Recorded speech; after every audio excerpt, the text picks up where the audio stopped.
Jangan lupa like, komen, dan subscribe channel YouTube TVRI Bengkulu dan nyalakan lonceng notifikasinya.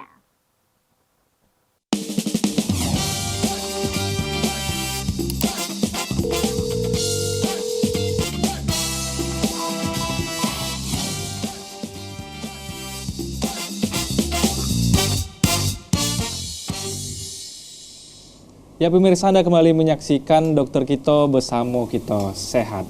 Silakan Dokter Putri, tadi pembahasannya sempat terputus di slide terakhir. Oke, sedikit lagi ya, slide-nya tinggal satu, tinggal yang terakhir.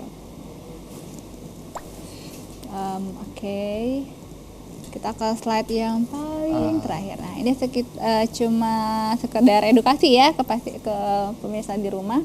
Jadi si penyakit ini, Bell's palsy ini, dia bisa pulih sekitar 3 minggu tanpa atau dengan terapi. Sebenarnya didiemin pun juga dia ada yang bisa sembuh ya. Cuma kita nggak mau mempertaruhkan itu dengan keyakinan saja ya, maksudnya kita perlu berusaha juga dengan memeriksakan diri, terus dengan memberikan obat. Nah, terus dia bisa pulih sempurna sekitar 9 bulan ya.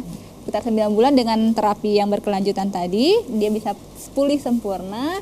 Namun ada sekitar 30% kasus yang tidak sembuh sempurna. Ya. Besar juga kemungkinan tidak sembuh sempurna ya dokter ya? Benar. Nah ini tadi sudah disebutkan bahwa ini ditentukan dari seberapa gercepnya kita itu untuk bisa datang ke fasilitas kesehatan untuk memeriksakan diri dan mendapatkan terapi yang maksimal, terapi yang tepat ya. Kemudian ini ya, jadi tujuan kita untuk melakukan penanganan itu tadi untuk mencegah komplikasi. Komplikasinya apa ya? Komplikasinya ya kesembuhannya tidak sempurna, kemudian selamanya dia akan begitu pasiennya. Jadi nanti ada komplikasi namanya crocodile teeth syndrome ya. Sindrom air mata buaya.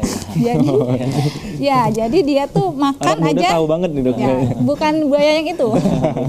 Jadi dia makan aja bisa sambil nangis gitu. Padahal dia nggak lagi sedih, cuman karena ototnya tidak berfungsi dengan sempurna lagi karena tidak sembuh begitu ya, tidak sembuh total. Akhirnya dia terus menangis. Nah itu yang kita nggak mau. Kita mencegah komplikasi dengan penanganan yang tadi sudah disebutkan sebelumnya. Begitu. Oke dokter, terima kasih dokter. Silakan duduk dulu dokter Putri. Ya. Kita juga pemirsa di rumah sesuai dengan yang saya sampaikan tadi bahwa kita juga mendapatkan pertanyaan dari Instagram @tvri Bengkulu. Kita nanti akan tampilkan dulu dokter, pertanyaan cukup banyak ya dokter ya. Pertanyaan. Di mana Son? Ini kita mulai dari yang paling atas mungkin dokter ya. Boleh. Dok, apakah yang sudah terkena penyakit Bell's palsy bisa sembuh kembali? Kepada dokter Sony. Bisa kambuh kembali. Kambuh kembali. Jadi bisa ya, bisa kambuh kembali. Makanya karena apa tadi yang saya bilang bahwasanya kalau kita sudah terkena Bell's palsy tadi, kita harus gerak cepat untuk menentukan bahwasanya apa penyebab dari penyakit ini seperti itu. Kalau misalnya dia idiopatik, itu lebih parah lagi sebenarnya kalau idiopatik. Jadi kita nggak tahu nih sumbernya. Tidak terprediksi dari mana. Misalnya yang kanan pernah kena, yang kiri juga bisa kena. Gitu. Beda ceritanya kalau misalnya anak muda yang terkena gitu kan, terus tiba-tiba dia kena paparan dingin, edukasi kita enak, hindari paparan dingin seperti itu. Jelas kalau ya, dokter ya. Misalnya memang karena virus, kita jelaskan bahwasanya minum antivirusnya sampai selesai gitu kan. Gitu. Tapi kalau dia idiopatik, nah ini yang mesti diwanti-wanti, bisa kambuh kembali ya bisa. Malah bisa menimbulkan di sisi yang baru gitu kan. Misalnya kanan udah kena, kiri kena juga seperti itu. Makanya kita harus lebih aware nih terhadap tanda-tanda tersebut. Gitu. Artinya yang paling dihindari sebenarnya yang idiopatik ini ya dokter, karena tidak terprediksi dan langkah yang harus dilakukan ketika didiagnosa tersebut jadi bingung juga mau ngapain ya dokter ya. Mungkin ke pertanyaan selanjutnya dokter. Samping tadi. Boleh dokter Putri yang pilihin nih. Oke, ya, lanjut aja ya yang kedua ya. Muhammad Wikir.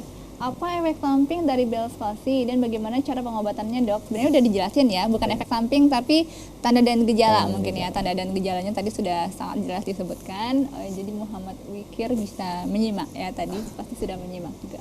Bagaimana cara pengobatannya dok? Sudah dijelaskan juga ya. Mungkin kita lanjut ke pertanyaan selanjutnya ya Mas ya. Mas Hairul Fahmi 25, penyebab Bell's palsy apa ya? Terus berapa lama bisa disembuhkan? Terus usia berapa bisa terserang penyakit ini? sudah juga dijelaskan penyebabnya tadi, ada idiopatik, ada autoimun, ada virus, kemudian ada iskemik ya. Iskemik berarti perdarahan kurang oksigen ya ke persarapan tersebut. Jadi Berkaitan dengan usia mungkin banyak. dokter, apakah kerentanannya hanya terhadap orang-orang tua saja ataukah anak muda sampai yang di bawah umur juga punya kerentanan yang sama atau seperti apa itu dokter? ya, sebenarnya ada literatur yang saya baca itu banyak mengenai usia-usia 15 ke atas, atau 15 atau enggak 20-an ke atas gitu. Untuk anak-anak itu biasanya jarang, cuma memang dia tidak ada yang 15 tahun rentan gitu, enggak. Memang secara literatur banyak kasusnya itu di sekitar usia 15 tahunan ke atas. Kalau rentan, semuanya bisa terkena gitu. Ada Enggak kemungkinan dan Iya, ada potensi juga ya betul, dokter? tidak terdepend dari umur ya, tidak berdasarkan umur. Itu Sony kali ya dok, Oke. lanjut dok. Dok, apabila sudah muncul gejala Bell's palsy, bagaimana penanganan pertamanya? Oke, penanganan pertamanya segera diperiksakan ke fasilitas kesehatan. Jadi bisa tahu untuk menyingkirkan diagnosa lain, karena yang dibilang tadi bahwasanya kalau misalnya kita sebagai klinisi itu selain diagnosis ada diagnosis banding, ya kan? Ada diagnosis banding yang ini harus disingkirkan seperti itu. Jadi penanganannya ya memang harus ke dokter buat menyesuaikan dosis yang tepat untuk pengobatan tersebut. Karena kan memang obatnya ini sebenarnya ada di apotek, bisa kita beli ya, bisa dibeli secara bebas gitu, tapi tidak tepat dosis. Karena kan penggunaan obat itu harus tepat dosis. Iya, sesuai salah dengan tingkat satunya, keparahannya ya, dokter, keparahannya ya. tadi. Iya, benar Terus, sekali. Dok, apakah Bell's palsy merupakan penyakit Wah, bukan ya. Untuk Dwi FTRWN, Dok, penyakit Bell's palsy bukan penyakit keturunan ya.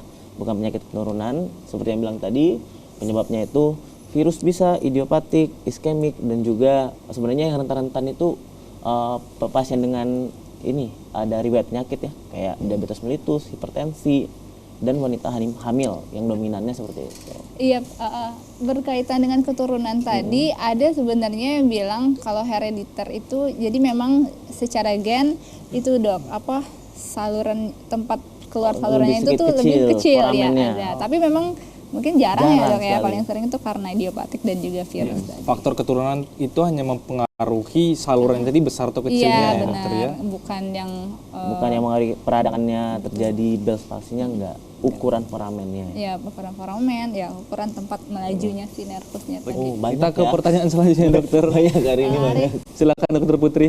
Yang paling atas ya, Anissa FTRJ. Sebanyak yang saya lihat yang terkena Bell's palsy ini biasanya anak muda dok. Siap. Maka hal ini akan berimpact kepada kehidupan seseorang tersebut. Nah, cara pencegahan terjadinya Bell's palsy itu sendiri bagaimana dok? Oh mungkin dia punya banyak kenalan anak-anak muda gitu ya. Nah, ini biasanya pada anak-anak muda, ada teman saya juga, dia itu karena tidur, AC-nya hidup, AC ruangan, AC kamarnya hidup, sehingga paparan dingin ke bagian otak di bagian wajahnya sebelah itu terkena terus-terusan gitu kan.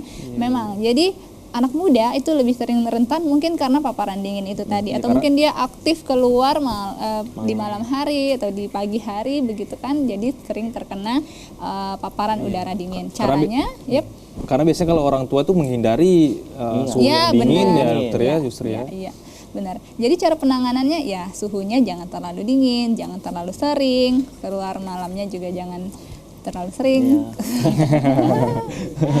Langsung di warning nih dokter. Lanjut dok. Oke. Ya, dok, jika terkena Bell's palsy, apa hal yang boleh dilakukan dan apa hal yang tidak boleh dilakukan? Terima kasih dokter. Oke, hal yang tidak boleh dilakukan Aulia Ramada. Oke. Jadi sebenarnya yang kita lihat dulu tanda dan gejalanya ya. Biasanya yang saya bilang tadi kan memang ada tingkatannya. Enggak secara spesifik yang tanda dan gejala itu timbul, semuanya enggak. Misalnya memang ada keluhan di mata, ya matanya jangan dikucek-kucek lagi ya, jangan ditambah parah. Karena apa tadi? Karena fungsi air mata sebagai lubrikan di daerah mata itu berkurang. Ya kalau misalnya kita tambah kucek-kucek, malah yang muncul adalah infeksi di bagian mata. Akhirnya matanya apa? Tambah merah, tambah perih, tambah gatal seperti itu.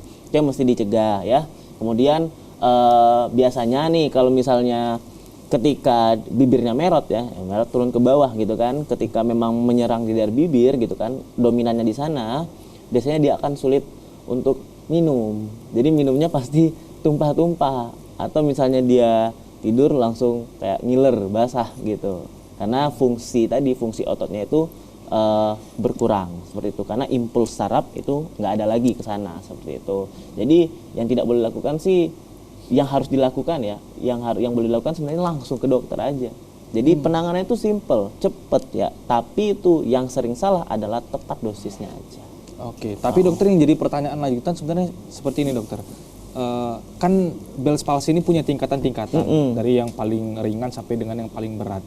Dan dokter Santri tadi mengatakan, dokter Putri tadi mengatakan bahwa ini dipengaruhi dengan tingkat kecepatan dalam mengobatinya, cepat disadari ataupun tidak. Bagaimana kita menyadari ketika dia masih di tahapan yang paling ringan? Ya bahkan dokter pun harus memeriksakan lebih lanjut itu. Ya, oke. Biasanya orang gini, prinsip ya yang berdasarkan pengalaman ini ya. Jadi dia bilang gini, pasien itu nggak bakal berobat kalau dia nggak merasa nggak nyaman. Iya, betul. Gitu, bener kan? Betul, Kita nggak bakal merasa berobat. Kayak sebenarnya keluhan simpel batuk, orang nggak bakal berobat kalau batuknya cuma sekedar datang sesekali aja gitu. Tapi kalau sudah mengganggu kenyamanan, pasti baru dia berobat. Baik, jika ada gejala yang mengganggu aktivitas sehari-hari baru memeriksakan diri ke dokter. Itu yang salah ya dokter. Iya. Baik dokter, kita tahan dulu dokter Sony, dokter Putri. Setelah jeda pariwara berikut ini tetap di Dokter Kito bersama kita sehat.